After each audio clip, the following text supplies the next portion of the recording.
podcast. Today we talk about how can you disable show top bar on your AnkiDroid app. We go to figure out the solution or know how you can do that on your app. So you just follow this way, then it's going to work with you. So all you have to do, so you just go here above this sign, click on it. When you just click on it here, it's going to show for you a list like this here. So then all you have to do, you just click here on settings here.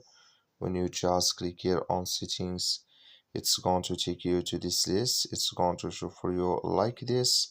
So then you click here on appearance here. When you just click here on appearance, it's going to take you to this list. It's going to show for you like this. Then you go down here, come here to show top bar. Just clicking this sign or this color, like you see color, it's gone. That's mean here show top bar disable with us now. So that's all you have to do. That's all. Thank you for watching. Don't forget to support us by liking, subscribe.